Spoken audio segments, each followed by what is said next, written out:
काही general instructions आपण ज्यावेळेस वचन ऐकण्याआधी काही सर्वसामान्य सूचना देऊ इच्छितो. खास करून जे आपण गीते उपासना आपण करतो तर त्यामध्ये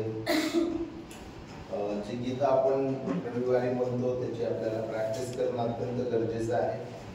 आपण वन्स इन अ वाईल ते गीत सॉंग्स जे आहे ते आपण घेतो आणि मग त्यामुळे आपल्याला ते बरेचदा आपण ते विसरतो. त्यामुळे त्याची सतत प्रॅक्टिस करणं गरजेचं आहे. त्यानंतर जे इंग्लिश हिम्स आहे त्याला खंजिरी लागत नाही. त्याला ॲक्च्युली पियानो किंवा कीबोर्ड लागतं आणि बहुधा त्यांना ड्रम्स पण लागत नाही आणि त्यामुळे पण जे आहे बीट्स चुकतात. थर्डली ज्यावेळेस आपण उभं राहतो तर खूप उत्तम रीतीने आपण गीत बोलू शकतो आणि काही गीतं जे आहेत ते म्हणत असताना आपल्याला फार जे आपल्या अंतर्यामापासून ते म्हणणं फार गरजेचं असतं. फार बेंबीपासून जो आहे आपल्याला त्या ठिकाणी जोर लावावा लागतो काही गीतासाठी, कारण की काही जे कोरसेस आहेत ते हाय लेवल किंवा उंच असतात, उंच स्वरामध्ये म्हणायचे असतात आणि त्यानंतर जे लीडर असतात त्यांच्या मागे म्हणावे नेहमी. आणि इंग्लिश हिम्स किंवा हिंदी हिम्स मराठी त्याच्यामध्ये एक रिदम असतो आणि तो रिदम जो आहे तो अशा रीतीने जो आहे तो गणला जातो किंवा आपला हात जो आहे तो आपण मांडीवर अशा रीतीने किंवा आपला एक पाय जो आहे तो अशा रीतीने वाजवावा लागतो. तर त्या रिदमनी आपण त्या रिदमनी ज्यावेळेस आपण बोलतो तर ते योग्य पट्टीमध्ये येतात. तर याची जर आपण वारंवार प्रॅक्टिस केली तर मला असं वाटतं आपण सर्वजण चांगल्या रीतीने गीत जे आहेत म्हणू शकतो आणि त्याद्वारे चांगली तयारी करून आपण प्रस्तुत करू शकतो देवाच्या गौरवास्तव. तर यावर आपण कार्य करूया आणि त्याच्यासाठी वारंवार भेटणं गरजेचं आहे. अमावस्या आणि पौर्णिमेला नुसतं भेटल्यानंतर त्या सर्व गोष्टी ह्या कला अवगत होत नाही. भरपूर वेळ द्यावा लागतो आणि घालावा लागतो त्यामध्ये. या आपण आज या सगळ्यांच्या वेळेस पुन्हा एकदा आपल्या आत्मिक उन्नतीकरिता आणि देवाचं गौरव ह्या वचनांमधून पाहण्याकरिता लूक अध्याय 8 आणि वचन 40 ते 56 जे आहे आपण वाचणार आहोत.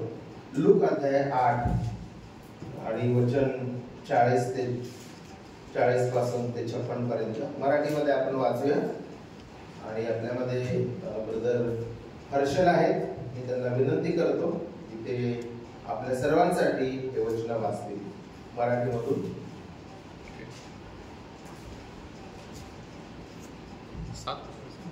अध्याय 8 आणि वचन 40 पासून ते 56 पर्यंत ते वाचतील त्यावेळेस. याईराची कन्या व रक्तस्रावी स्त्री. नंतर येशू परत आला तेव्हा लोकसमुदायाने त्याचे स्वागत केले, कारण ते सर्व त्याची वाट पाहत होते. तेव्हा पहा, याईर नावाचा कुणी एक मनुष्य आला. तो सभास्थानाचा अधिकारी होता. त्याने येशूच्या पायाकडून त्याला आपल्या घरी येण्याची विनंती केली, कारण त्याला सुमारे 12 वर्षांची एकुलती एक मुलगी होती, ती मरणास टिकली होती. मग तो जात असता लोकसमुदाय त्याच्या भोवती गर्दी करीत होता.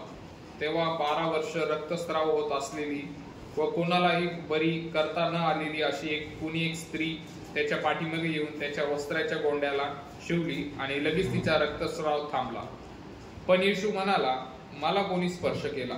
तेव्हा सर्वजण मी नाही असे म्हणत असता पेत्र व त्याचे सोबती म्हणाले, गुरुजी, लोकसमुदाय तुम्हाला दाटी करून चेंगरीत आहे. पण येशू म्हणाला, कोणीतरी मला स्पर्श केलाच, कारण माझ्यातून शक्ती निघाली हे मला समजले आहे. मग आपण गुप्त राहिलो नाही असे पाहून ती स्त्री कापत कापत पुढे आली व त्याच्या पायाकडून आपण कोणत्या कारणाकरिता याला शिवले व कसे तात्काळ बरे झालो हे तिने सर्व लोकांच्या समक्ष निवेदन केले. तेव्हा तो तिला म्हणाला, मुली, तुझ्या विश्वासाने तुला बरे केले आहे, शांतीने जा. तो बोलत आहे इतक्यात सभास्थानाच्या अधिकाऱ्याचे इथून कोणी येऊन त्याला सांगितले तुमची मुलगी मरण पावली आहे, आता गुरुजीला श्रम देऊ नका. ते ऐकून येशू त्याला म्हणाला, भिवू नको, विश्वास मात्र धरा, म्हणजे ती बरी होईल. नंतर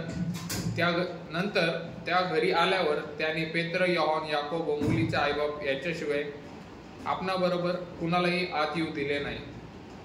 तिच्यासाठी सर्वजण रडत व शोक करीत होते. पण तो म्हणाला, रडू नका, कारण ती मेली नाही, झोपेत आहे. तरी ती मेली आहे हे ठाऊक असल्यामुळे ते त्याला हसू लागले. मग त्याने तिच्या हाताला धरून, मुली उठ असे मोठ्याने म्हटले. तेव्हा तिचा आत्मा परत आला व ती तात्काळ उठली. मग तिला खावयास द्यावे म्हणून त्याने आज्ञा केली. तेव्हा तिचे आईबाप थक्क झाले. पण ही घडलेली गोष्ट कुणाला सांगू नका अशी त्यांनी त्यास निक्षून आज्ञा केली. Thank you very much. आपण यावेळेस प्रार्थना करू. दयाळू देवा, आम्ही तुझ्या चांगुलपणाचे स्मरण करतो आणि प्रिय प्रभू, आमच्या प्रती केलेल्या अनेक चांगल्या गोष्टी, प्रिय प्रभू, त्याच्यामध्ये तू आम्हाला तुझं वचन दिलं, हे एक चांगुलपण आहे. स्वर्गीय प्रभू, ह्या अंधकारमय जगतामध्ये तू आम्हाला पिता परमेश्वरा तुझं वचन दिलेलं आहे. तुझं वचन प्रकाश आहे, दीपस्तंभ आहे आणि तुझ्या वचनाद्वारे प्रिय प्रभू आमच्या जीवनातील अंधकार नाहीसा होतो. तुझ्या वचनाने नवजीवन प्राप्त होतं पिता परमेश्वरा. तुझ्या वचनाने पिता परमेश्वरा आम्हाला कळतं की आम्ही किती भयानक अशा पापांमध्ये आम्ही आहोत आणि किती आम्ही तुझ्या विरुद्ध पाप केलेले आहेत पिता परमेश्वरा. आणि तुझ्या वचनानेच पिता परमेश्वरा तू आम्हाला स्वर्गीय प्रभू धीर देतो, सांत्वन देतो.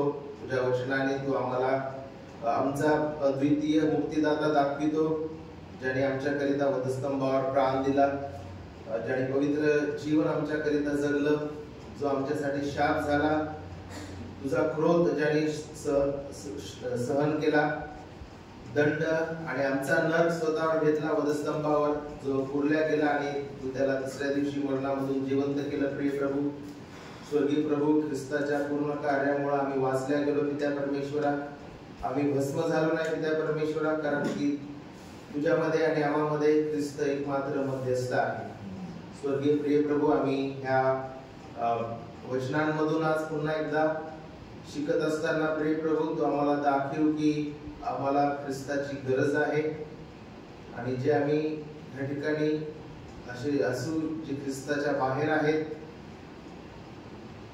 प्रिय प्रभू, असे जर लोक या ठिकाणी असतील की जे असं मानतात आणि ख्रिस्ताशिवाय आणि तुझ्याशिवाय जीवन जगू इच्छितात, तर प्रिय प्रभू या वचनांद्वारे आज तुझं जीवन त्यांच्या अंतःकरणामध्ये तू ओत पिता परमेश्वर. आणि आम्ही जे तुझे झालेले आहोत कृपेने, आमचे प्रिय प्रभू तुझ्या वचनाने तू शुद्धीकरण कर. पुन्हा एकदा सर्व तुझ्या पुरवठ्याकरिता प्रिय प्रभू आणि त्याच प्रकारे जे तू संरक्षण आमचं केलेलं आहे त्यासाठी आम्ही तुझे आभार मानतो. हा नवीन दिवस आमच्या आयुष्यात तू जोडला आणि सर्व आत्मिक आशीर्वाद त्याच प्रकारे सर्व भौतिक आशीर्वाद तू आम्हाला दिलेले आहे, त्यासाठी आम्ही तुझ्या नावाला धन्यवाद देतो. प्रिय प्रभू, तुझ्या वचनाद्वारे आम्हा सर्वांना शुद्ध कर, कारण की तुझं वचन शुद्ध आहे. प्रभू येशूच्या पवित्र व गोड नावामध्ये आम्ही प्रार्थना करतो म्हणतो आहे, आमीन. सर्वांचा परिचित असा हा संदर्भ आहे आणि या संदर्भाचं शीर्षक जे आहे मी देऊ इच्छितो, जीसस क्राइस्ट इज लाईफ. प्रभू येशू ख्रिस्त हा जीवन आहे. Christ is the life. कारण की ह्या उतार्यामध्ये, ह्या परिच्छेदामध्ये आपल्याला दोन स्त्रिया किंवा दोन व्यक्ती जे आहेत त्यांचा परिचय आपल्याला देण्यात आलेला आहे. एक जी मरते, एक जी तरुण मुलगी आहे, याईराची कन्या, ती मरते, मरण पावलेली आहे आणि ख्रिस्त तिला जीवन देतो. आणि दुसरी जी आहे रक्तस्रावी स्त्री, ती सुद्धा आपण पाहतो की तिच्या जीवनामध्ये जे आहे दुःखामध्ये होती, निराश होती आणि ह्या रोगामुळे ती त्रस्त होती आणि ख्रिस्त येऊन तिला सुद्धा जीवनदान देतो. आणि त्यामुळं ह्या उतार्याला, ह्या परिच्छेदाला मी जे आहे ख्रिस्त आमचं जीवन अशा प्रकारचं शीर्षक मी देऊ इच्छितो. आणि मागच्याच संडेला जे आहे आपण प्रभू येशू ख्रिस्ताच्या पुनरुत्थानाबद्दल शिकलो होतो. भरपूर गोष्टी शिकलेलो आहे की ख्रिस्त हा पुनरुत्थान आणि जीवन आहे. ख्रिस्ताने मरणावर विजयी प्राप्त केलेला आहे.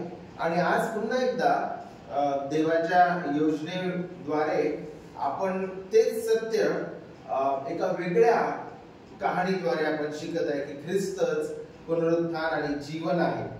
आणि देवाची ही योजना आहे की मागच्या रविवारी आपण पुनरुत्थान दिन साजरा केलेला आहे आणि ख्रिस्ताच्या पुनरुत्थानाचं आपण जे आहे त्याच्यावर आपण वचन ऐकलेलं. आणि आज ह्या ठिकाणी आपण पुन्हा एकदा पाहत आहोत की ख्रिस्त जो आहे ह्या दोन्हीही फिमेल्सला, ह्या दोन्हीही स्त्रियांना जे आहे त्याच्या मुलींना तो जीवन देत आहे.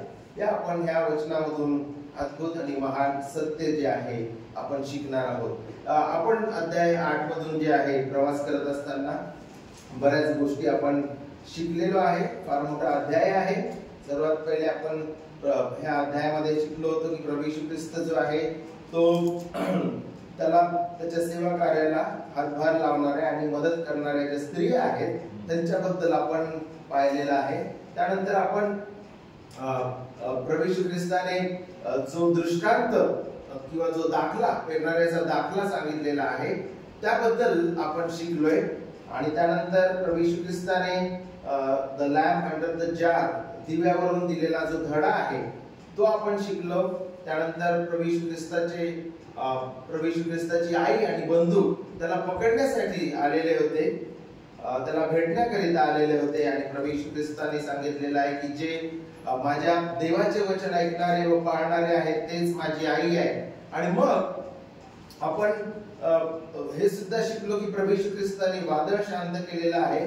तो गलील समुद्रामध्ये आहे आणि आता गलील समुद्राच्या पलीकडे तो आलेला आहे गर्सेकरांच्या प्रदेशामध्ये, ज्या ठिकाणी ज्या व्यक्तीच्या शरीरामध्ये सैन्य होतं, अनेक भूते होते, हजारो भूते होते, त्या व्यक्तीला प्रभू येशू ख्रिस्ताने जे आहे जीवनदान दिलेलं आहे.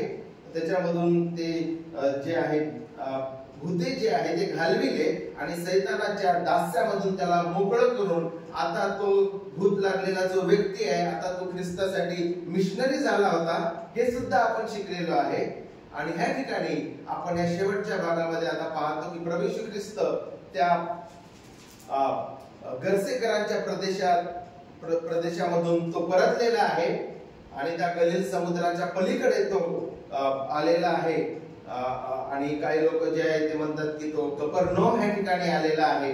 आणि त्या ठिकाणी वचन 40 नुसार जो आहे आपल्याला असं पाहावयास मिळतं की त्या ठिकाणी लोक समुदाय आहे आणि ते लोक जे आहे ज्यांनी त्याच्या कृपेचा अनुभव घेतलेला आहे, ज्या लोकांनी त्याचं शिक्षण ऐकलेलं आहे, ज्यांनी त्याचे चमत्कार पाहिलेले आहे, ते लोक आता त्या गलील समुद्राच्या पलीकडे जे आहे त्याची वाट पाहत आहे आणि ख्रिस्ताचं ते स्वागत करत होते. कारण की ख्रिस्ताने त्यांना शारीरिक प्रभू येशू ख्रिस्ताने त्यांना शारीरिक रीतीने जे आहे आशीर्वाद दिलेले होते आणि त्याच रीतीने प्रभू येशू ख्रिस्ताने त्यांना आत्मिक रीतीने आशीर्वाद दिलेले होते. आणि म्हणून वचन 40 सांगतं की ते त्या लोकांनी, त्या लोक समुदायाने प्रभू येशू ख्रिस्ताचं स्वागत केलं. Those people, that crowd welcomed Jesus Christ and they were all waiting for him.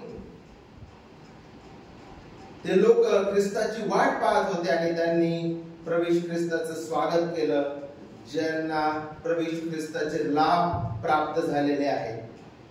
हे आपल्याला वचन 40 मधून पाहावयास मिळतं. आणि वचन 41 मध्ये जे आहे आपल्याला याईराबद्दल जे आहे आपल्याला लूक माहिती देतो. याईर कोण होता? तो सभास्थानाचा एक अधिकारी होता.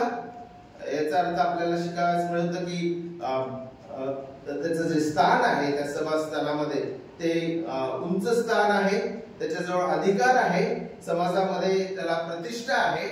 आणि आपण पाहतो की ह्या ठिकाणी तो वचन 41 मध्ये एका समस्यामध्ये, 41 आणि 42 मध्ये आपल्याला कळतं की तो एका समस्येमध्ये आहे आणि एक विनंती घेऊन ख्रिस्ताच्या जवळ तो आला आणि तो ख्रिस्ताच्या पाया पडून ख्रिस्ताला म्हणत आहे वचन 42 सांगतं की कारण की त्याची 12 वर्षाची जी एकुलती एक मुलगी आहे ती मरणास टेकली आहे. ह्या कारणास्तव तो अधिकारी, सभास्थानाचा अधिकारी येशू ख्रिस्ताजवळ येऊन प्रभू येशू ख्रिस्ताची त्याने उपासना केलेली आहे. आपल्याला या ठिकाणी शिकायला मिळते, काही लेखक किंवा काही स्कॉलर जे आहेत ते म्हणतात की त्याने येशूच्या पाया पडून त्याला आपल्या घरी येण्याची विनंती केली. काही स्कॉलर्स म्हणतात की त्याने ख्रिस्ताला सन्मान दिला, मान दिला, त्याचा आदर केला. आणि काही अभ्यासक म्हणतात की त्या काळातली ही सर्वसाधारण रीत होती आणि त्यामुळे त्या व्यक्तीने प्रभू येशू ख्रिस्ताला अशा रीतीने सन्मान दिलेला आहे. पण आपल्याला ह्या वचनामधून स्पष्ट रीतीने शिकावयास मिळतं की प्रभू येशू ख्रिस्ताचा त्या ठिकाणी त्याने सन्मान केलेला आहे. जरी तो ह्या सभास्थानाचा अधिकारी होता, ख्रिस्ताला त्या ठिकाणी त्यांनी मान दिलेला आहे, सन्मान दिलेला आहे. आणि तो त्याच्या मुलीकरिता, कारण की त्याची मुलगी मरणास टेकलेली आहे आणि त्यामुळे जे आहे तो त्या ठिकाणी येऊन ख्रिस्ताला विनवितो, हे आपल्याला ह्या ठिकाणी शिकावयास मिळतं. आणि जॉन गिल म्हणतात की कधी कधी मरण जे आहे आपल्याला देवाजवळ आणतं. कारण की ह्या स्टोरीमध्ये आपल्याला शिकायला भेटत आहे की त्याची 12 वर्षाची एकुलती एक मुलगी ती मरणास टेकलेली होती. आणि या ठिकाणी आपण पाहतो की sometime the day brings us to Christ, day brings us to God. हे आपण या ठिकाणी पाहतो. किंवा आपण पाहतो की बरेचसे जे वेगवेगळ्या समस्या आहे, दुःख आहे, संकट आहे आणि अशा प्रकारचा आपल्या प्रिय जनांच्या जीवनामधील त्रास किंवा संकट किंवा दुःख किंवा मरण आपल्याला ख्रिस्ताकडे आपल्याला घेऊन गेलं पाहिजे, हे जॉन गिल आपल्याला ह्या उतार्यामधून सांगतात. आणि मग लगेच जो आहे आपल्याला या ठिकाणी आणखीन एका स्त्रीचा परिचय जो आहे लूक जो आहे तो देतो. आणि या ठिकाणी सांगितलेलं आहे वचन 43 मध्ये, तेव्हा 12 वर्ष रक्तस्राव होत असलेली, जिने आपली सर्व उपजीविका वैद्यावर खर्च केली होती व कोणालाही बरी करता न आलेली अशी कोणी एक स्त्री त्याच्या पाठीमागे येऊन त्याच्या वस्त्राच्या गोंड्याला शिवली आणि लगेच तिचा रक्तस्राव थांबला.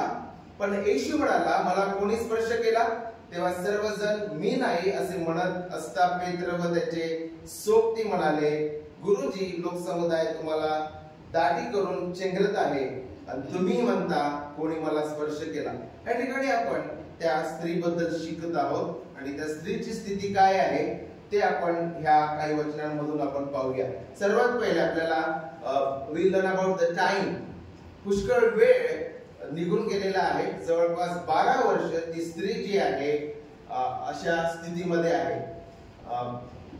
आपण पाहतो की रक्तस्राव 12 वर्ष होत आहे आणि म्हणून आपल्याला टाइम बद्दल या ठिकाणी दिलेला आहे की हा मोठा काळ आहे.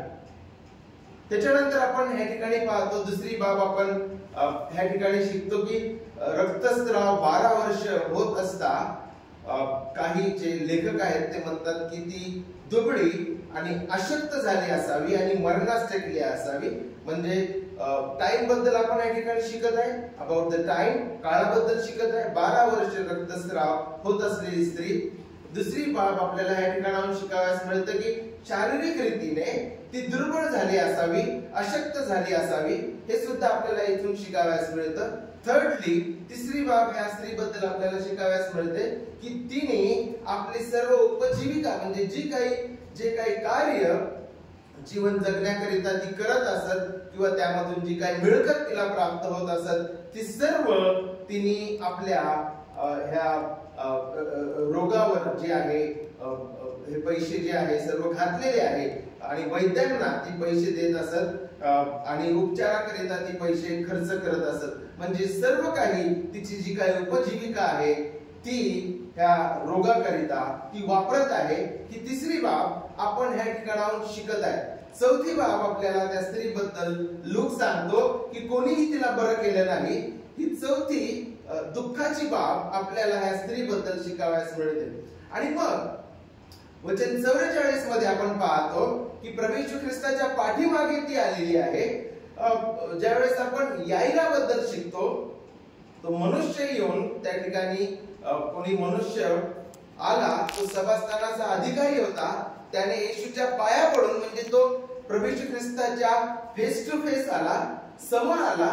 परंतु ही स्त्री जी आहे पाठीमागे येऊन त्याच्या वस्त्राच्या गोंड्याला शिवली. का बरं असा कॉन्ट्रास्ट आपल्याला पाहायला भेटत आहे? Why this contrast? की याईर जो आहे तो ख्रिस्ताच्या समोर येतो आणि त्याच्या पाया पडतो, पण ही स्त्री जी आहे ती ख्रिस्ताच्या पाठीमागे येऊन आपण पाहतो की त्याच्या वस्त्राच्या गोंड्याला शिवली. आणि पुन्हा एकदा आपल्याला हे शिकावयास मिळतं, social, ceremonial and religious things. आपण या ठिकाणी पाहतो की सामाजिक दृष्टिकोनातून सुद्धा त्या आजारामुळे जे आहे त्या काळामध्ये असे आजार झालेले किंवा रक्तस्राव होत असलेले जे लोक आहे किंवा ज्या स्त्रिया होत्या, त्यांना समाज जो आहे तो वेगळ्या दृष्टिकोनातून पाहत असत. त्यानंतर लेवीय अध्याय 15 नुसार सिरिमोनियली म्हणजे विधीने सुद्धा ती स्त्री जी आहे ती अशुद्ध होती. शी वॉज अनक्लीन. थर्डली आपण पाहतो की विधींमुळे ती अनक्लीन होती. लेवीच्या पुस्तकामधून आपल्याला शिकावयास मिळतं. त्यामुळं धार्मिक पुढारी आणि धार्मिक दृष्ट्या सुद्धा ती अशुद्ध होती. आणि म्हणून याईर हा प्रभू येशू ख्रिस्ताला भेटण्यास पुढून आला आणि प्रभू येशू ख्रिस्ताच्या पायात तो पडला. परंतु ही स्त्री जी आहे ती प्रभू येशू ख्रिस्ताच्या पाठीमागे येऊन त्याच्या वस्त्राच्या गोंड्याला तिने शिवलेला आहे. आणि नक्कीच ही स्त्री जी आहे संकटात आहे, त्रासात आहे, निराश आहे आणि दुःखी आहे, हे आपल्याला या ठिकाणी शिकावयास मिळतं. काळ भरपूर निघून गेलेला आहे. जे काही पैसे ते कमवत होते ते सर्व ह्या वैद्यांवरती खर्च करत होती. तिसरी बाब आपण शिकलो की कोणीही तिला बरं केलेलं नाही. चौथी बाब आपण पाहिले ह्या ठिकाणी की सोशली म्हणजे सामाजिक दृष्ट्याने सुद्धा ती स्त्री जी आहे अशुद्ध आहे. सेरिमोनियली म्हणजे विधीने किंवा धर्माने सुद्धा ती स्त्री जी आहे ती अशुद्ध गणल्या जाते. आणि म्हणून ती समोरून किंवा पुढून येण्याच्या ऐवजी आपण पाहतो की ती प्रभू येशू ख्रिस्ताच्या पाठीमागे आहे. हे आपल्याला या ठिकाणी शिकावयास मिळते. परंतु या ठिकाणी आपण पाहतो की प्रभू येशू ख्रिस्ताने ह्या स्त्रीला जीवन दिलेलं आहे. प्रभू येशू ख्रिस्ताने ह्या स्त्रीला स्पर्श केलेला आहे आणि तिला बरं केलेलं आहे.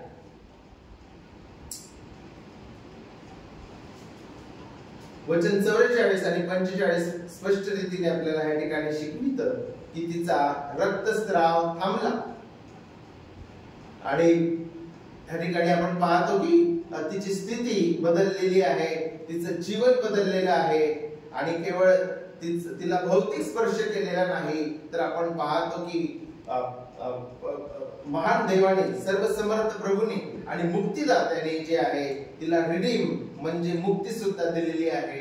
हे आपल्याला ह्या परिच्छेदामधून शिकावयास मिळतं की केवळ तिला शारीरिक आरोग्यच मिळाले नाही, तर प्रभू येशू ख्रिस्ताने तिला आत्मिक आरोग्य दिलेलं आहे, तिला मुक्ती दिलेली आहे, तिच्या पापांची क्षमा केली, तिला नीतिमान ठरविलं आणि तिला दत्तक घेतलेलं आहे. हे सुद्धा आपल्याला या परिच्छेदामधून शिकावयास मिळतं. आता ह्या ठिकाणी ज्यावेळेस आपण हा परिच्छेद वाचतो तर आपल्याला असं वाटतं की ह्या स्त्रीने बळजबरीने स्वतःला बरं करून घेतलेलं आहे, किंवा तिने ख्रिस्ताचं सामर्थ्य चोरलं का, किंवा हा चमत्कार तिने स्वतःहून तिच्या शक्तीने, तिच्या इच्छेने तिने करून घेतलेला आहे का. आणि मला तुम्हाला सांगू द्या प्रियांनो की बायबल जे आहे, बायबल स्पष्ट रीतीने सांगतं की देव सार्वभौम आहे सर्व घटना आणि सर्व गोष्टी देवाच्या नियंत्रणामध्ये आहे प्रियांनो.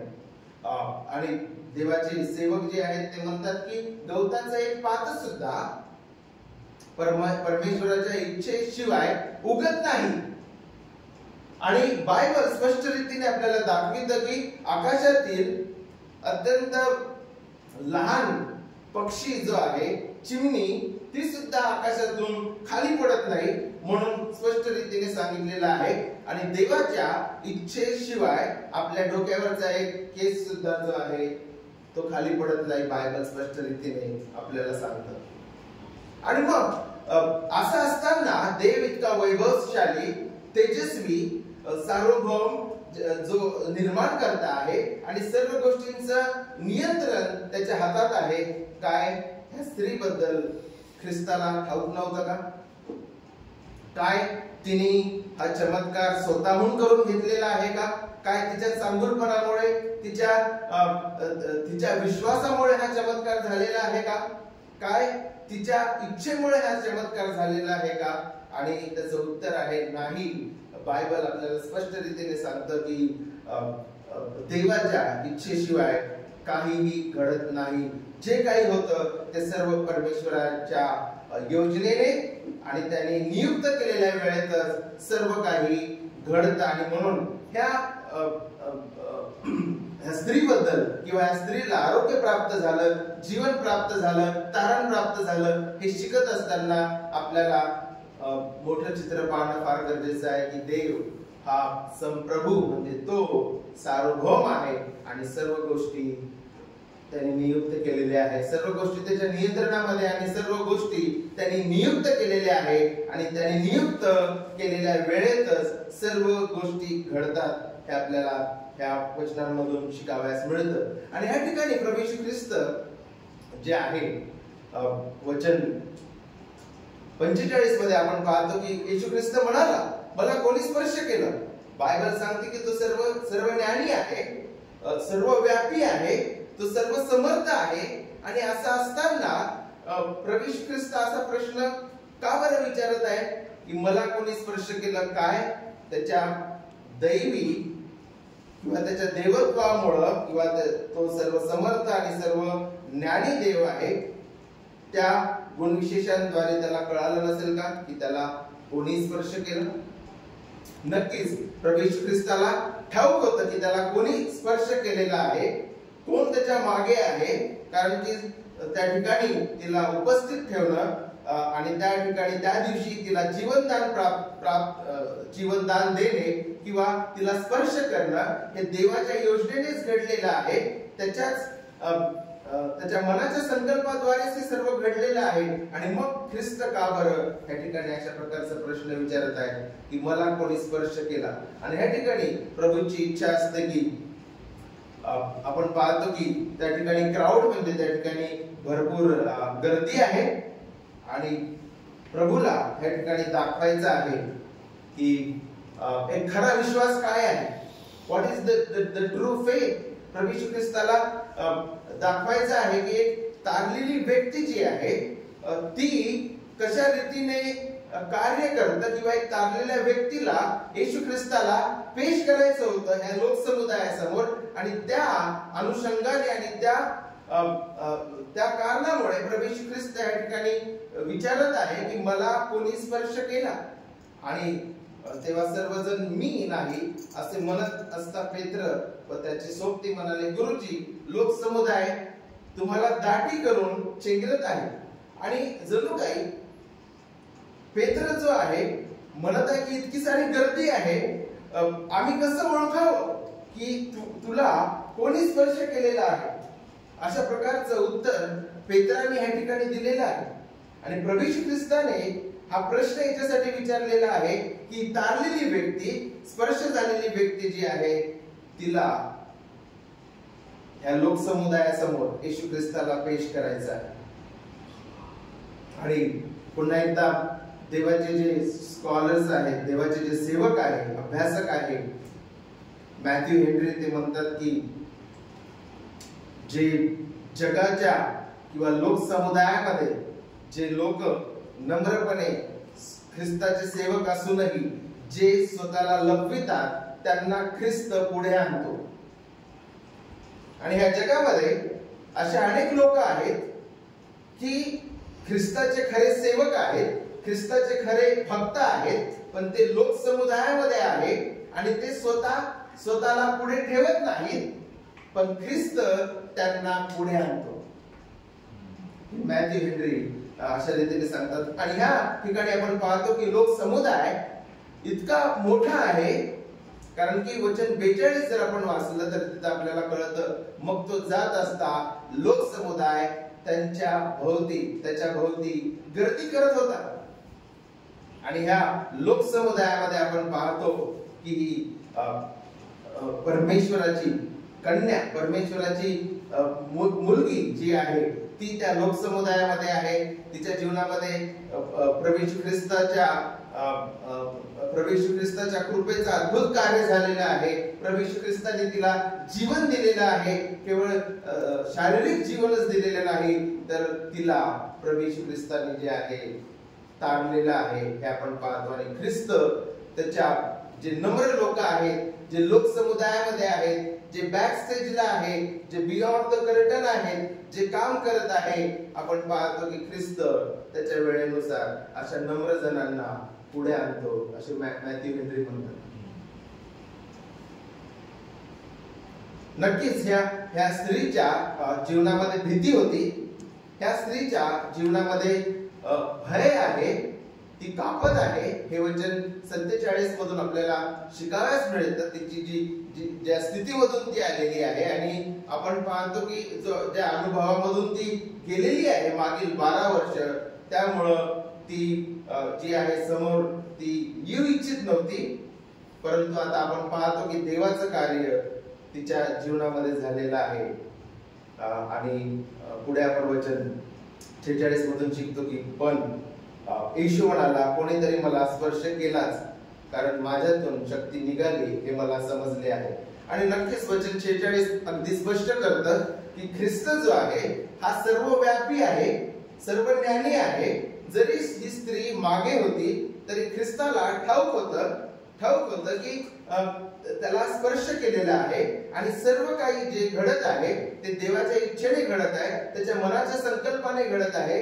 हे वचन 46 मधून अगदी स्पष्ट होतं की ख्रिस्ताला कळालेले आहे की त्याच्यामधून शक्ती ही निघालेली आहे. ख्रिस्ताला हे समजलेलं आहे आणि त्या स्त्रीने त्याला स्पर्श केलेला आहे हे सुद्धा जे आहे ख्रिस्ताला ठाऊक होतं. आणि वचन 47 मध्ये आपण पाहतो, मग आपण गुप्त राहिलो नाही असे पाहून ती स्त्री कापत पुढे आली व त्याच्या पाया पडून आपण कोणत्या कारणाकरता त्याला शिवलो व कसे तत्काळ बरे झालो हे तिने सर्व लोकांच्या समक्ष निवेदन केले. आणि वचन 47 मध्ये प्रियांनो अत्यंत स्पष्ट रीतीने आपल्याला येशू ख्रिस्ताने जो प्रश्न विचारलेला आहे, मला कोणी स्पर्श केला, ह्या प्रश्नाचा उद्देश आपल्याला वचन 47 मध्ये प्राप्त होतो की ही स्त्री जी आहे आता ख्रिस्तामुळे जी आहे ती पुढे आली, जी मागे होती आता ती पुढे आलेली आहे. हे आपल्याला या ठिकाणी शिकायला मिळतं. ती स्त्री कापत पुढे आली व त्याच्या पाया पडून आपण कोणत्या कारणाकरता त्याला शिवलो, कसे तत्काळ बरे झालो हे तिने सर्व लोकांच्या समक्ष निवेदन केले. आणि अशा रीतीने आपण पाहतो की जो एक नम्र संत आहे किंवा एक नम्र विश्वासणारे किंवा नम्र विश्वासणारा जो आहे लोक समुदायामध्ये, जरी तो ख्रिस्ताचा असला आणि तो कधी कधी लोक समुदायामुळे गडद झालेला असेल, लपलेला असेल, तरी सुद्धा ख्रिस्त त्यांना पुढे आणतो. दुसरी गोष्ट आपण या ठिकाणी पाहत आहे की जो विश्वास ह्या स्त्रीने ठेवलेला आहे तो विश्वास गुप्त राहू नाही, ही सुद्धा ख्रिस्ताची इच्छा होती. कारण की देवाचं वचन मत्तेमध्ये स्पष्ट रीतीने सांगतं की जो कोणी ह्या जगापुढे मला कबूलतो त्याला मी स्वर्गामधील जो पिता आहे त्याच्या समोर मी कबूल करतो. आणि त्यामुळं ह्या कहाणीमधून, ह्या गोष्टीमधून आपल्याला हे सुद्धा शिकायला मिळतं की ख्रिस्ताची इच्छा अशी नाहीये की आपण गुप्त विश्वासणारे म्हणून राहावे, सिक्रेट बिलीव्हर ज्याला म्हणतात. की आणि आज आपण पाहतो की बरेच लोक जे आहे याला पाठिंबा देतात secret believers, but there is no such thing as secret Christian or secret believers. नक्कीच काही देशांमध्ये जसं चायनामध्ये अंडरग्राऊंड ख्रिश्चन्स आहेत, पण ऍटलीस्ट जे ख्रिस्ती लोक आहेत ते एकमेकांना ओळखतात आणि ते कुठे भक्ती करतात ते एकमेकांना ठाऊक आहे. आणि म्हणून जरी सरकारला ठाऊक नसलं की हे मंडळीचे लोक आहेत, हे विश्वासणारे आहेत, हे ख्रिस्ती आहेत, पण आपसामध्ये एकमेकांना ठाऊक आहे की ते ख्रिस्ती आहेत. There is no secret Christian. There is no private Christian. Oh, I am a private Christian. I can read my Bible in home. I can worship the Lord in my home. I don't need to display or manifest my faith to the world or to other Christians. There are such kind of bad theology these days. आपण पाहतो की आजच्या ह्या नवीन युगामध्ये अशा प्रकारचं वाईट किंवा अनुचित आणि बायबल विरोधी जी आहे ईश्वरशास्त्र आहे की आय एम द चर्च, मी मंडळी आहे, माझ्याजवळ बायबल आहे, माझं घर आहे, मला कोणाचीही गरज नाहीये. I am a private Christian and I am a secret Christian. आणि दोन्हीही गोष्टी बायबल प्रमाणे नाहीये. आणि ह्या ठिकाणावर आपण पाहतो की प्रभू येशू ख्रिस्त जो आहे स्पष्ट रीतीने त्या स्त्रीने येशू ख्रिस्तावर विश्वास ठेवलेला आहे. तो विश्वास जो आहे तो जगासमोर जो आहे ख्रिस्ताने आणलेला आहे. आणि त्या स्त्रीने ज्या प्रकारे आपण पाहतो की याईराने ख्रिस्ताला नमन केलं आणि उपासना केलेली आहे, ही स्त्री सुद्धा आपण पाहतो की ख्रिस्ताच्या पाया पडली आणि ख्रिस्ताला त्या ठिकाणी उपासना सादर केलेली आहे. हे आपल्याला ह्या ठिकाणी शिकावयास मिळते. आणि म्हणून आपल्याला ह्या ठिकाणी स्पष्ट रीतीने बायबल शिकवत आहे की कोणत्याही प्रकारचं गुप्त विश्वासणारा किंवा गुप्त ख्रिस्ती किंवा गुप्त ख्रिस्ती जीवन हे नसतं प्रियांनो. हे आपल्याला नवीन करार अत्यंत स्पष्ट रीतीने शिकवितं. बायबलचा इतिहास स्पष्ट रीतीने शिकवितं की ज्यांनी ख्रिस्तावर विश्वास ठेवला त्यांनी जे आहे स्पष्ट रीतीने ते ख्रिस्ताचे आहे हे जाहीर केलं आणि त्यांनी कबुली दिली ते ख्रिस्ताचे आहे आणि ते जगाचे नाही.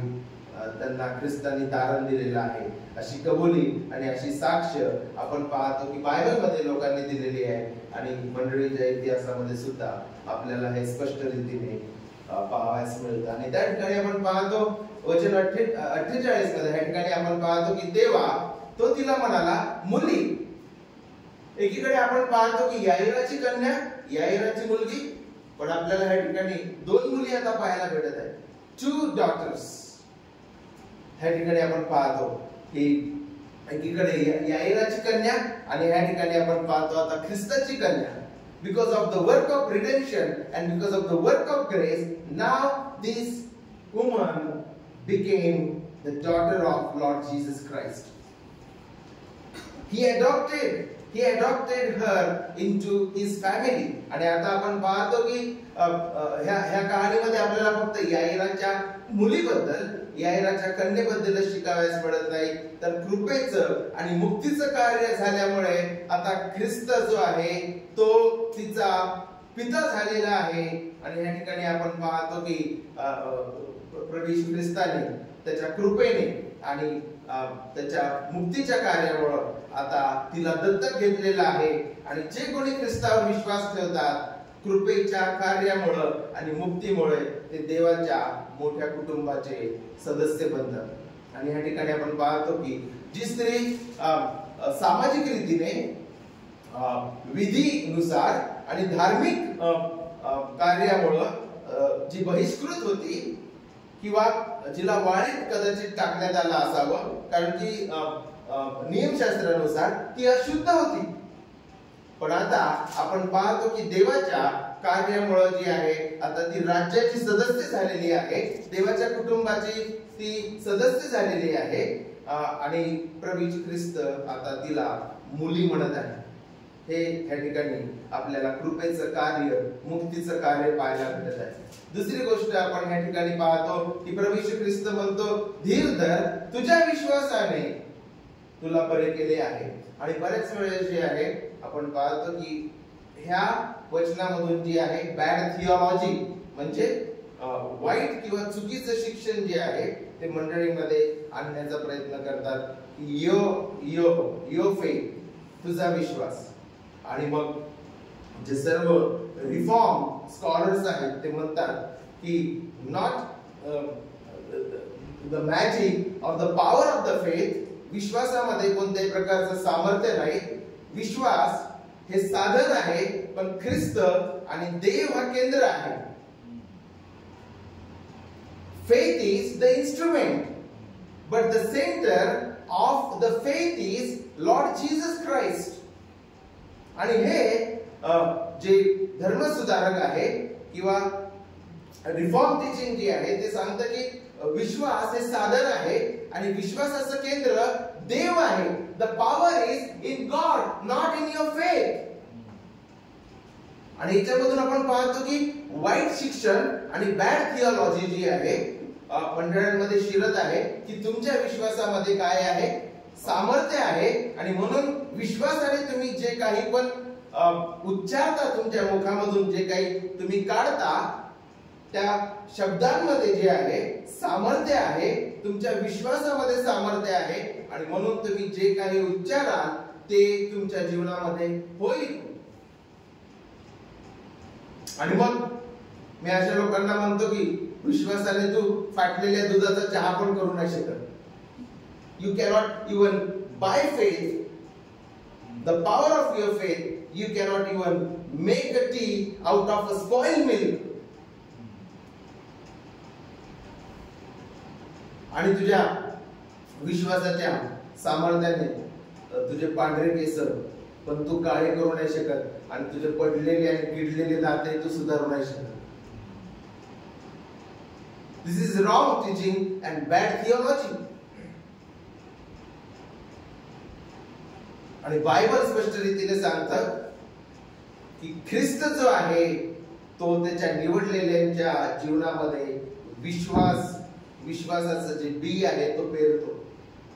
आमच्या अंतःकरणामध्ये विश्वास पेरणारा हा देव आहे प्रियांनो.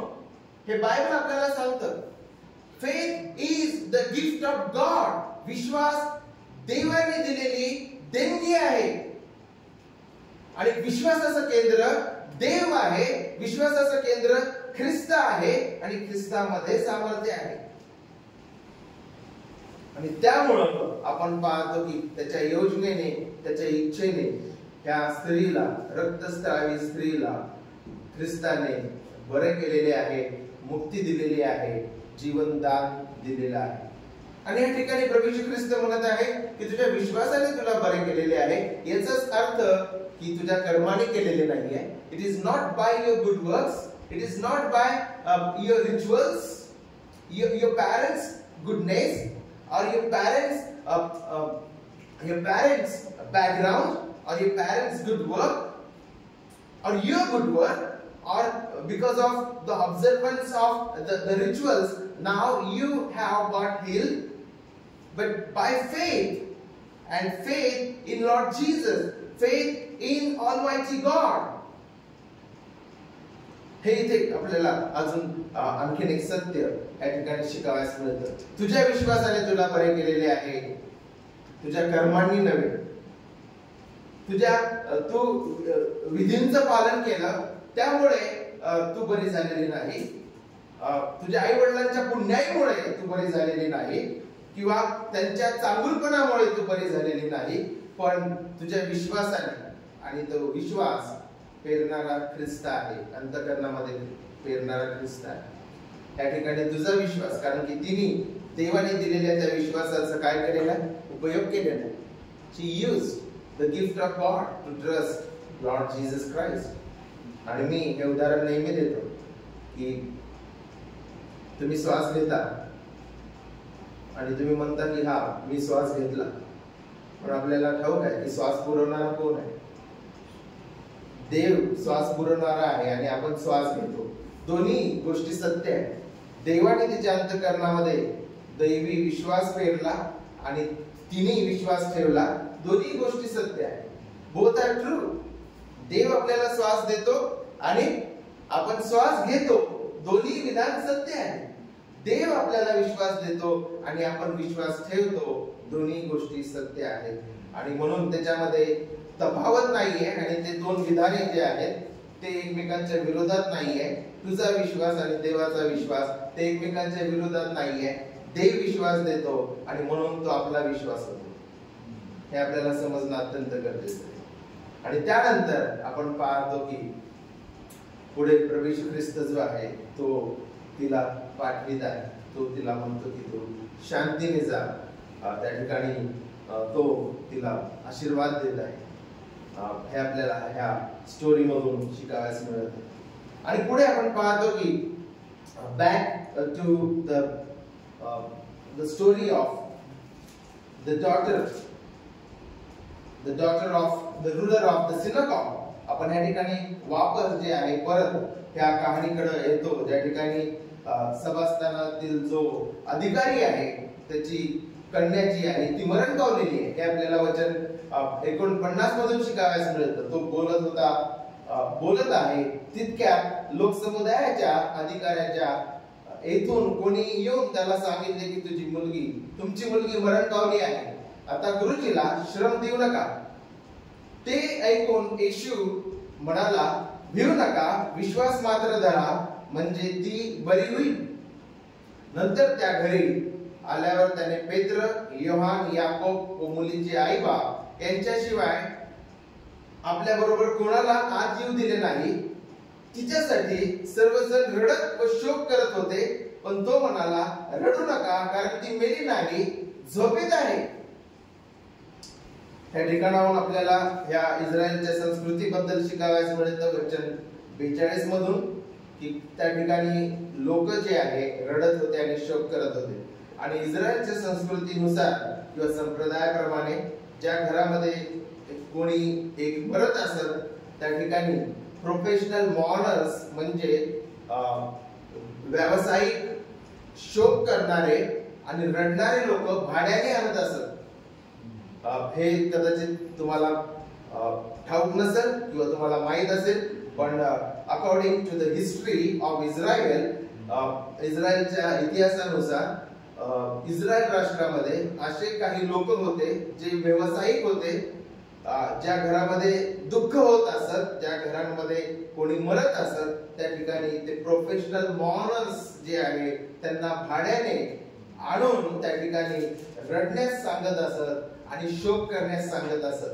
हे आपल्याला या ठिकाणाहून शिकावयास मिळतं. दिस इज अबाउट द कल्चर. आणि आपण त्यांच्या संस्कृतीबद्दल सुद्धा ह्या उतारामध्ये ह्या संदर्भामध्ये आपण शिकत आहे. आणि प्रभू येशू ख्रिस्त म्हणतोय की ती झोपली आहे, ती मेली नाही, ती झोपली आहे. आपण या ठिकाणी पाहतो की प्रभू येशू ख्रिस्ताच्या दृष्टीने किंवा देवाच्या दृष्टीने मरण जे आहे ते काय आहे. आणि सर्वात पहिले जे आहे ते शिकण्याआधी आपल्याला हे समजणं गरजेचं आहे की मरण काय आहे. आपण पाहतो की आपलं जे शरीर आहे आणि आपला जो आत्मा आहे त्यांच्यामधील सेपरेशन किंवा वियोग आपण त्याला म्हणू शकतो. आमचं शरीर जे आहे ते मेल्यानंतर शरीर हे मातीमध्ये जे आहे किंवा कबरेमध्ये ठेवण्यात येतं. परंतु आत्मा जो आहे तो आत्मा मरत नाही. आत्मा विश्वासणाऱ्यांचा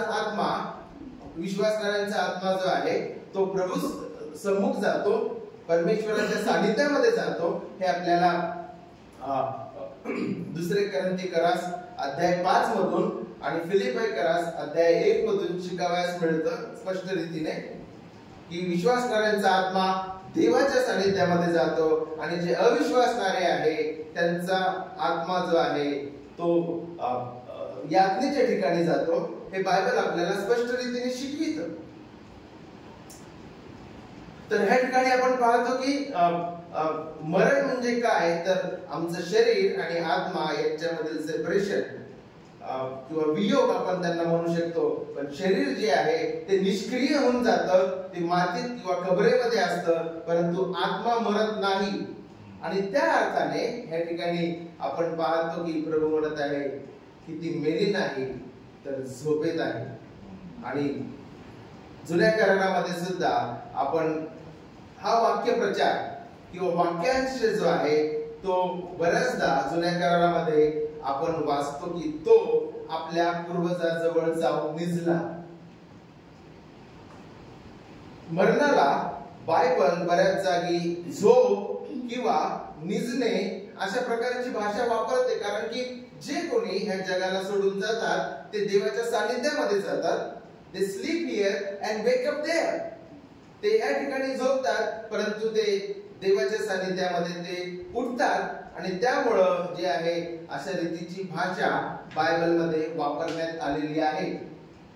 आणि दुसरा अर्थ झोपेचा हा आहे, कारण की जे मरतात त्यांना बायबल झोपी गेले म्हणून सांगतात, कारण की ख्रिस्त येईल त्यावेळेस आपण उठणार आहोत. ज्या प्रकारे रात्री आपण झोपतो आणि सकाळी उठतो, त्याच प्रकारे ते ख्रिस्तामध्ये झोपतात. ख्रिस्त येईल त्यावेळेस त्यांचं पुनरुत्थान होईल, ते पुन्हा उठणार आहे. त्या अर्थाने सुद्धा बायबल मृत्यूला, मरणाला झोप किंवा निद्रा अशा रीतीचे शब्द वापरते, उपयोगामध्ये आणते. हे आपल्याला बायबल मधून शिकावयास मिळते. आणि त्यामुळे प्रभू येशू ख्रिस्त सुद्धा या ठिकाणी जरी ती खरोखर मेली होती तरी प्रभू येशू ख्रिस्त या ठिकाणी म्हणतो की ती झोपेत आहे. आणि बायबल अशा रीतीने मरणाला पाहते, कारण की आपण या ठिकाणी झोपतो पण त्या ठिकाणी देवासमोर उठतो. आणि ज्यावेळेस ख्रिस्त येईल त्यावेळेस सुद्धा आमची मृत्यू शरीरे जे आहे ते उठवण्यात येतील. त्या प्रकारे आपण रात्री झोपतो आणि सकाळी उठतो, त्याच प्रकारे पुढे आपण जाऊया. आणि मग वचन 53 मध्ये आपण पाहतो, तरी ती मेली हे ठाऊक असल्यामुळे ते त्याला हसू लागले. कोण हसू लागले? तर जे सर्व ते भाड्याने आणलेले व्यावसायिक शोक करणारे आणि रडणारे लोक ख्रिस्ताला हसू लागले. पण काही थोड्याच वेळात आता त्यांची तोंडे जी आहे गप्प होणार होती, त्यांचं जे हसणं आहे ते बंद होणार होतं काहीच वेळामध्ये. वचन 44 सांगतं, मग सर्वांना बाहेर घालवून त्याने तिच्या हाताला धरून मुली उठ असे मोठ्याने म्हटले. तेव्हा तिचा आत्मा परत आला व ती तत्काळ उठली. आताच मी तुम्हाला सांगितलं होतं की आत्मा मरत नाही. The soul does not die. हे आपण पुन्हा एकदा वचन 55 मधून शिकतो. आणि ह्या ठिकाणी आपण पाहतो की या स्टोरीमध्ये ख्रिस्त आमचं पुनरुत्थान आणि जीवन आहे, हे ही स्टोरी आपल्याला स्पष्ट रीतीने शिकवत आहे. जरी येशू ख्रिस्त वधस्तंभावर जाण्याच्या आणि तिसऱ्या दिवशी मरणातून उठण्याच्या आधी घडलेली ही घटना आहे, पण जणू काही ही घटना पुढे घडणाऱ्या त्या घटनेची पूर्वछाया आहे. शुभ वर्तमानामध्ये ज्यावेळेस ख्रिस्त मेलेल्या लोकांना उठवितो, तो जणू काही तो तिसऱ्या दिवशी मरणातून उठणार आहे त्याची तो पूर्वछाया देत होता. आणि त्याचे लोक एक दिवशी मरणातून उठणार आहे हे सुद्धा, याची सुद्धा तो पूर्वछाया अशा चमत्कारांमधून तो देत आहे.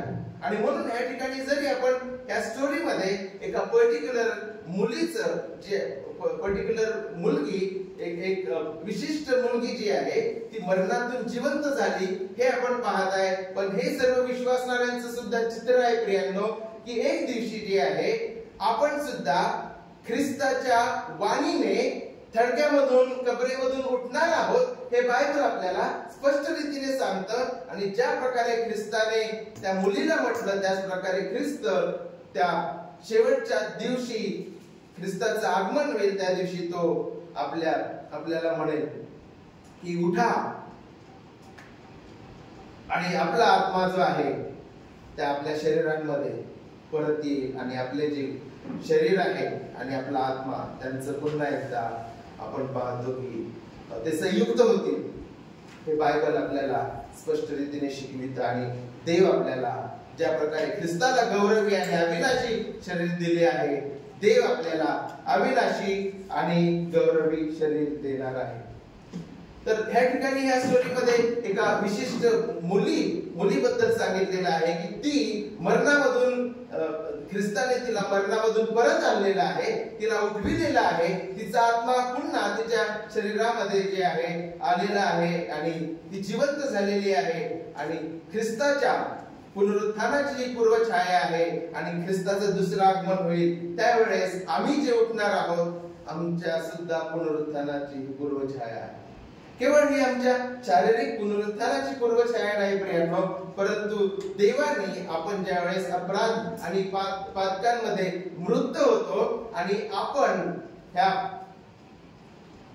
पापाच्या आणि अपराधाच्या कबरेमध्ये आपण मृत अवस्थेमध्ये होतो आणि इफिसकरस अध्याय 2 सांगतं की देव दया संपन्न आहे, त्याच्या कृपेने त्यांनी आपल्याला जिवंत केलं. हे आमच्या आत्मिक पुनरुत्थानाचं सुद्धा चित्र आहे प्रियांनो. ज्या वेळेस देव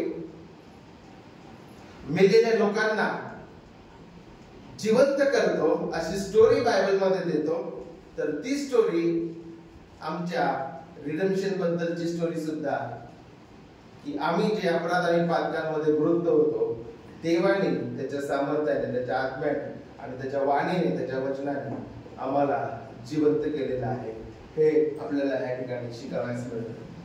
आणि वचन 56 मध्ये जे आहे असं सांगितलेलं आहे की तेव्हा तिचे आई बाप थक्क झाले व ही घडलेली गोष्ट कोणाला सांगू नका अशी त्याने त्यांना निक्षून आज्ञा केली. आणि वचन 56च्या आधी प्रभू येशू ख्रिस्त म्हणतो की मग तिला खावायला द्यावे म्हणून त्याने आज्ञा केलेली आहे. आणि एक अभ्यासक जे आहेत ते म्हणतात की जे त्याला करायचं होतं, जे आई वडिलांना अशक्य होतं ते त्यांनी केलं, त्या मुलीला उठविलं, जीवनदान दिलं, पण जे आई वडिलांना शक्य होतं ते त्यांना करावयास सांगत आहे. आणि म्हणून ख्रिस्त प्रत्येक गोष्टीमध्ये चमत्कार करणार नाही.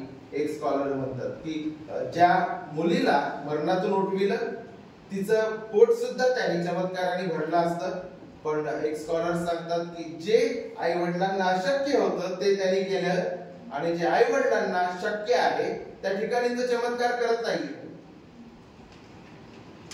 अशा रीतीने एक्सप्लेनेशन जे आहे एका अभ्यासकाने दिलेला आहे. याचाच अर्थ की तो प्रतिदिवशी आणि प्रत्येक गोष्टीमध्ये जे आहे सुपर नॅचरल गोष्टी करून आपलं जीवन पुढे नेणार नाही असं या ठिकाणी जे आहे सांगण्यात आलेलं आहे. आणि 56 मध्ये जे आहे तेव्हा तिची आई बाप थक्क झाले व ही घडलेली गोष्ट कोणाला सांगू नका अशी त्याने त्यांना निक्षून आज्ञा केली. आता हे वचन जर 56 जे आहे त्याच्याकडे तुम्ही जर लक्ष दिलं तर आपल्याला ऑलरेडी जे आहे समजतं की भरपूर लोकसमुदाय त्या ठिकाणी आहे. त्या ठिकाणी शोक करणारे लोक आहे, रडणारे लोक आहे, शिष्य आहे, त्या मुलीचे आई वडील आहेत, भरपूर लोक त्या ठिकाणी आहे. पण प्रभू येशू ख्रिस्त काय म्हणत आहे की ही घडलेली गोष्ट कोणाला सांगू नका अशी त्याने त्यांना निक्षून आज्ञा केली. सर्वात पहिले आपण पाहतो की या ठिकाणी जी आज्ञा केलेली आहे ती काही अभ्यासक जे आहेत ते अशा प्रकारे म्हणतात की कशा रीतीने प्रभू येशू ख्रिस्ताने तिला जिवंत केलेला आहे, कोणत्या प्रकारे आणि कोणत्या रीतीने त्याने जिवंत केलेला आहे ते कोणाला सांगू नका अशा रीतीने त्याने निक्षून आज्ञा केली. याचा अर्थ हा आहे की लोक जे आहे त्याच्या मागे चमत्काराकरिता, भाकरी आणि माशाकरिता आधीच त्याच्या मागे धावत होते आणि प्रभू येशू ख्रिस्ताचा ह्या भूतलावर येण्याचा उद्देश जो आहे स्वर्गीय राज्याची सुवार्ता आणि वधस्तंभावर मरण्याकरिता तो आलेला होता. तो सतत जो आहे लोकांना मरणामधून उठविण्याकरिता आणि नित्य त्यांना आरोग्य देण्यासाठी आणि नित्य त्यांना भाकरी आणि मासे देण्याकरिता तो आलेला नव्हता. जरी त्यांनी ह्या गोष्टी केलेल्या आहे त्याच्या भूतलावरील त्याच्या सेवा कार्यामधील ते भाग होते, परंतु जे मोठे चित्र आहे ख्रिस्ताच्या येण्याचं ते म्हणजे त्याचं वधस्तंभावरील मृत्यू आणि स्वर्गाच्या राज्याची सुवार्ता देणं आणि लोकांना शिकविणं हे त्याच्या मिशनचं जे आहे अत्यंत मूलभूत आणि महत्वाचा भाग होता.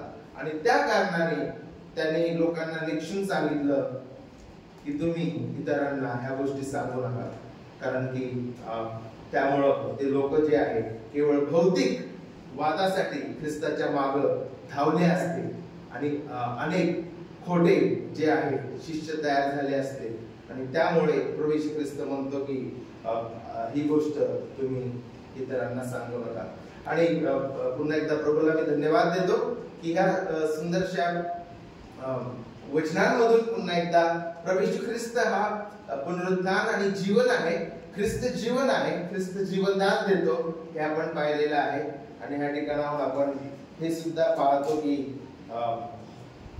जो विश्वास त्या स्त्रीचा होता, रक्तस्रावी स्त्रीचा, त्याचा नेमका अर्थ काय आहे आणि लोक कशा रीतीने चुकीचा अर्थ शिकवितात, आपल्याला स्वतःला क्रेडिट देतात की माझा विश्वास आहे, माझ्या विश्वासाच्या सामर्थ्यामुळे आम्ही सर्व काही करू शकतो, कशा रीतीने ते चुकीचं शिक्षण देतात हे आपण या ठिकाणी पाहिलेलं आहे. पण खरा अर्थ काय आहे हे आपण पाहिलेलं आहे की आमच्या विश्वासाचं केंद्र देव आहे, ख्रिस्त आहे. आणि या ठिकाणी आपण पाहतो की देवाने त्या रक्तस्रावी स्त्रीची स्थितीच बदलली नाही, तिला शारीरिक आरोग्यच दिलं नाही तर तिला मुक्ती दिलेली आहे आणि देवाच्या कुटुंबामध्ये घरामध्ये तिला मुलगी म्हणून स्थान दिलेलं आहे. आणि हे सुद्धा सत्य आपल्याला या ठिकाणी शिकावयास मिळालेलं आहे. त्याच प्रकारे जे नम्र संत या लोकसमुदायामध्ये गडप होतात किंवा मागच्या बाजूला ते असतात, ख्रिस्त त्यांना पुढे आणतो हे सुद्धा आपण ह्या ठिकाणी शिकलेलो आहे. आणि याईराच्या कन्येच्या मरणामधून जिवंत होण्याद्वारे आपण हे शिकलेलो आहे की आपण अपराध आणि पातकांमध्ये मृत होतो आणि ज्या प्रकारे ख्रिस्ताने ह्या स्त्रीला, ह्या मुलीला उठविलेला आहे त्याच प्रकारे देवाने त्याच्या दयेने आपल्याला अपराध आणि पातकांमधून उठविलेला आहे, नवीन जन्म दिलेला आहे. आणि ह्या कहाणीमधून आपण हे सुद्धा पाहतो की जेव्हा ख्रिस्त येईल त्यावेळेस त्याच्या वाणीने आपण जे झोपलेले आहोत आपण सुद्धा एक दिवशी उठणार आहोत, सार्वकालिक जीवन उपभोगण्याकरिता. या सत्यांद्वारे देव आपल्या सर्वांचं सांत्वन करो. पुढे बंधू प्रशांत आपल्याला सांगेल.